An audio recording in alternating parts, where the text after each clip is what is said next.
to the shop, home of everything from the tempting to the terrifying.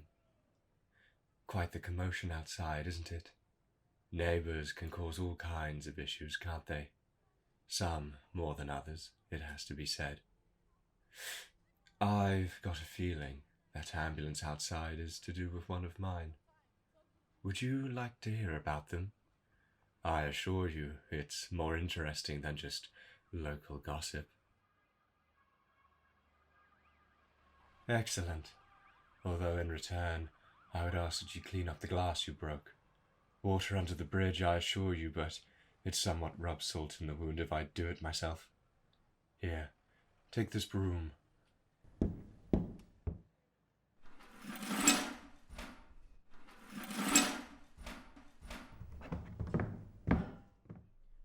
Thank you. Feel free to take a seat and I'll tell you the tale of 50 Berkeley Square.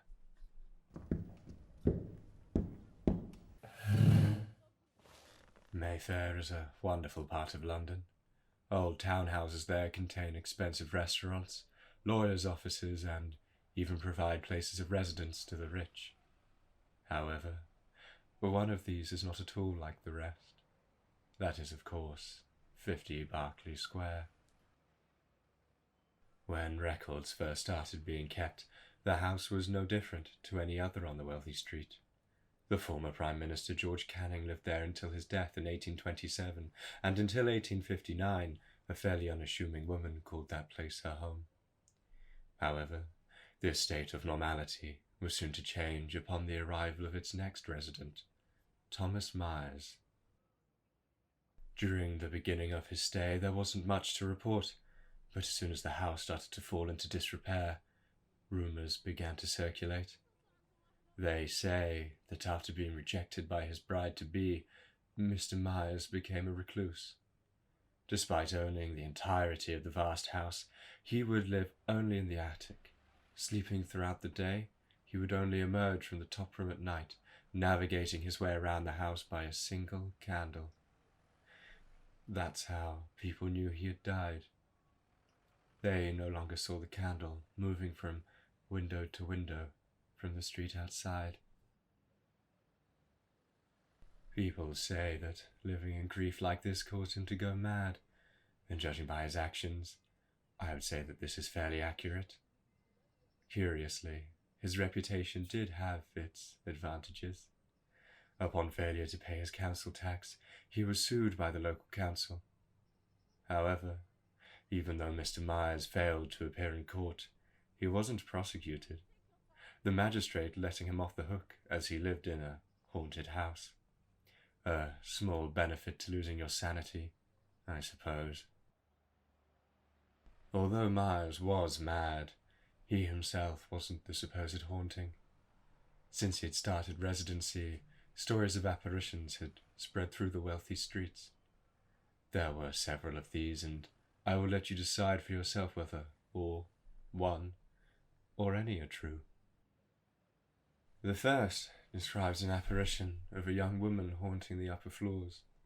Supposedly the poor thing was abused by her uncle, and out of despair threw herself from one of the high windows. The second concerns a young man who was locked in the attic of the house. He was then fed through a small hole in the room's door, and eventually went mad, somewhat understandably, before dying. Finally, there is the tale of a young girl who used to live there long ago. They say a sadistic servant of the family took a particular disliking to her, and so killed her. That's possibly the most tragic of the three. With such variations in tales of haunting, it is only to be expected that there is also a fair bit of discussion around the apparition, or apparitions, that supposedly appear. Some say it is simply of brown mist, while others suggest that it is more definitively the figure of a woman. These stories and reported sightings of apparitions gained some notoriety, and led to Lord Littleton calling a bet, attempting to stay for a single night in the attic. In the interest of self-preservation, he brought his shotgun with him to ward off whatever stalked the corridors of the house. I doubt he had any real intention of using it, but in the late hours of the night he did indeed fire it. It is reported that an apparition approached him, and he shot at it in order to ward it off. However, upon the arrival of the morning, only the shotgun cartridges could be found, with no trace of the entity he had fired upon. 2 more stories of strange encounters in the house followed this one. In 1879, Mayfair magazine published an article that reported a maid who had spent the night in the attic and had had a terrifying encounter. How terrifying? Well, supposedly whatever she saw drove her mad. She died a few days later, after being transferred to an asylum.